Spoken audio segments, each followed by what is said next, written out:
हनुमान् श्रीपदो वायुपुत्रो रुद्रो नघोजरः अमृत्यवीरवीरश्च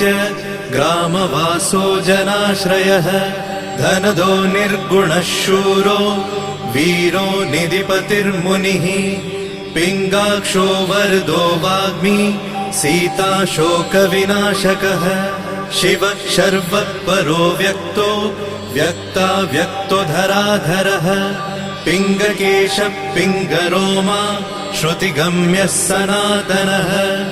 अनादिर्भगवान् देवो विश्वहेतुर्जनाश्रयः आरोग्यकर्ता विश्वेशो विश्वनाथो हरीश्वरः